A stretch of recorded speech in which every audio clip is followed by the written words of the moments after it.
throughout their empire, throughout newly conquered Southeast Asia, throughout the South Pacific, the Japanese pause out of respect for their symbol of national superiority. Theirs not to reason why. Theirs but to do and die. And die they will, and die they do in a series of the most terrible sea battles in history.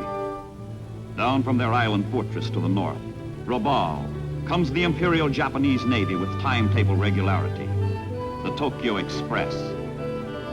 But sailors of the United States and Australian navies sacrifice their blood for their brother Marines, who cannot hope to control Guadalcanal against an enemy who controls the surrounding seas. The Japanese come down the slot of water between the Solomon Islands and head for the sound called Iron Bottom, because it is strewn with the hulks of dead ships, the bones of dead sailors. The Battle of Savo Island, the Battle of the Eastern Solomons, the Battle of Cape Esperance, the Battle of the Santa Cruz Islands, the Naval Battle of Guadalcanal, the Battle of Tassafaronga, the Battle of Rennell Island. Nights of inhuman ordeal and defeat. Nights of more than human valor and victory.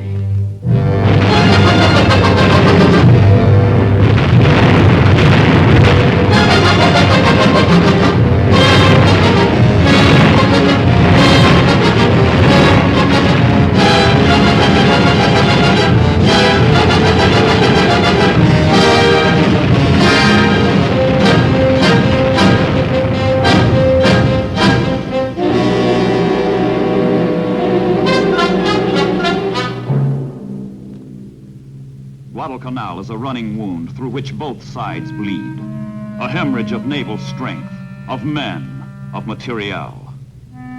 Far from the dying and destruction, far from the sailors and Marines who fight and pray for victory and salvation, the United States of America organizes her land, her resources, her industry, her men to answer the distant prayers. In the greatest mobilization of strength ever known to the world, America prepares to rescue the world. And to the rescue, America marches.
Guadalcanal, another march.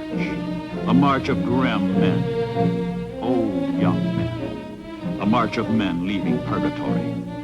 The 1st Marine Division is being relieved, what's left of it. And on a lonely grave at Lunga Point, there is a prediction about the Marine who lost his youth, that when he goes to heaven, to St. Peter he will tell. Another Marine reporting, sir. I've served my time in hell.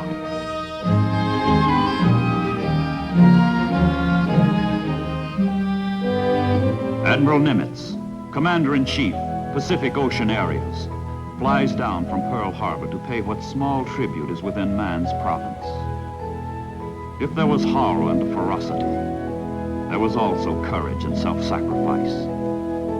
If there was death, filth and disease, the Marines turned the tide of war and stopped their enemy. The Japanese will advance no further.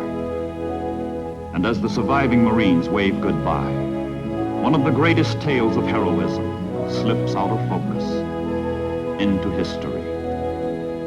To these men go the honors accorded the Greeks at Thermopylae, the colonials at Valley Forge, the British at Waterloo, and now, the Americans at Guadalcanal.